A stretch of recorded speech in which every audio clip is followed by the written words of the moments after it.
Eh bien, bonjour tout le monde. On se retrouve une nouvelle fois, avec plaisir, j'espère, pour une nouvelle émission sur la chaîne YouTube de la campagne municipale de Betty Bézerie. Alors, on va aller du côté de Boulogne. C'était le 10 mars et le thème de la conférence était le tourisme. Un thème important s'il en est sur Capesterre. On va écouter un duo, un binôme, c'est la première fois, composé de Guylaine Onestas et Patrick Noël, voilà, qui ouvrait cette session. À bientôt, merci.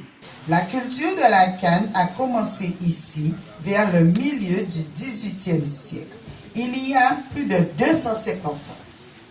Il y avait à l'époque 4 habitations sucrières à Capesterre de Marie-Galante: Palette, Bellevue, Calbacé et Boulogne. Le plus ancien moulin de Marie-Galante, c'est Boulogne.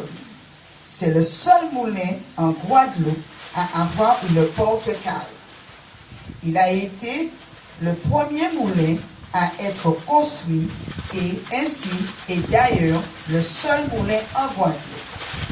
Nous allons parler de tourisme et nous le savons. Nous avons tout ce qu'il faut à Capesterre pour attirer les touristes. Nos moulins qui ont été construits il y a environ 300 ans. 320 ans. Nous allons parler. Nos moulins qui ont été construits il y a environ 200 ans, nos 30 indigoteries au Galet qui datent de 1690. Capesterre est la seule commune de toutes les petites Antilles à abriter des indigoteries en bon état. On en trouve dans les grandes Antilles, à Saint-Domingue et en Haïti. Boulogne est donc la plus ancienne habitation de Marie-Galante et parmi les plus anciennes de la Guadeloupe. Boulogne appartenait à la famille Pélissier de Montemont jusqu'après l'abolition de l'esclavage. En 1877, elle est vendue à la famille Tourville. La famille Carabin habitait vers 1860 à Sarago, derrière Grand Bassin à Saint-Louis. À cette époque, les Saint-Louisiens venaient travailler sur les habitations de Capesterre. C'est ainsi que Saint-Jean Carabin est devenu le régisseur de l'habitation Boulogne. Puis, en 1894, il a acheté 2 hectares de terre à Boulogne, section des Hauteurs. 10 ans plus tard, en 1904, les propriétaires quittaient Marie-Galante et vendaient le reste de l'habitation à Saint-Jean-Carabin, qui devenait alors l'un des premiers propriétaires d'habitation noires de Capesterre.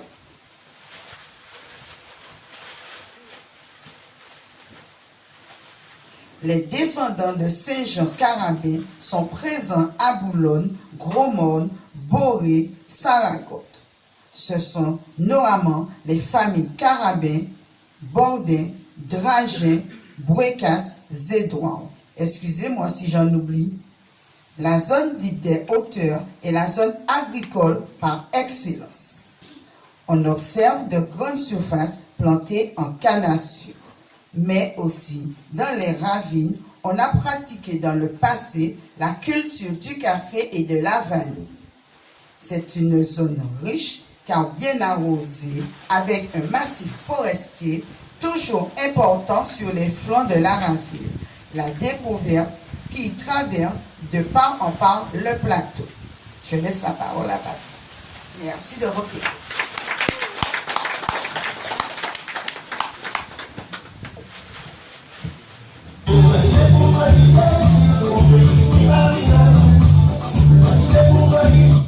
Merci. Ouais, bonsoir. Le tourisme à Capesterre doit s'appuyer sur la valorisation des ressources naturelles dont regorge notre commune. À l'aide de 2 piliers, l'un fondé dans la tradition locale et l'autre dans l'innovation.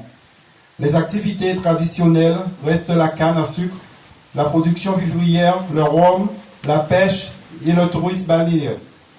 Les activités tournent vers l'innovation, sont potentiellement créatrices de richesses.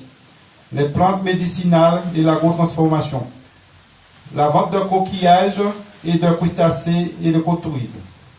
La culture locale, plébiscitée par les capestériens comme un facteur essentiel de développement, devient une condition nécessaire à l'élaboration de notre politique d'agritourisme. Pour cela, nous engagerons dès notre arrivée des actions dans plusieurs directions pour le mieux recevoir à Capesterre. Il s'agira de développer le tourisme du littoral, doper le tourisme balnéaire et activer les niches de croissance. Cabotage, exploration des récifs coralliens, plongée, e-sport et découverte.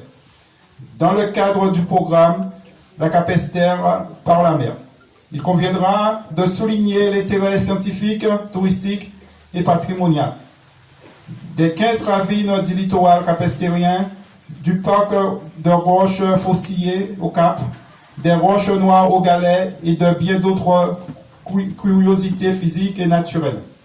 Dès notre arrivée, nous allons travailler dans plusieurs directions, redéfinir l'attractivité et organiser la promotion du territoire, accessibilité, prix et emploi. Relever toutes les conditions d'une politique touristique locale performante, s'appuyant sur l'histoire et l'agritourisme intitulé « Visiter le Cap d'Est ». Intégrer toutes les innovations technologiques et les avancées du développement numérique dans tous les domaines. Proposer des randonnées pédestres et des parcours en vélo tout terrain dans les traces des ravines accompagnant et des supervisions. Promouvoir l'urbanisme au service d'un cadre de vie de qualité.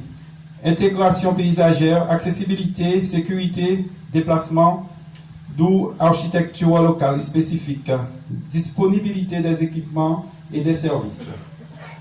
Il s'agirait aussi de réhabiliter les accès et les chemins de ravines, restaurer les sentiers historiques menant d'une habitation à l'autre, mais également sécurisation et balisage.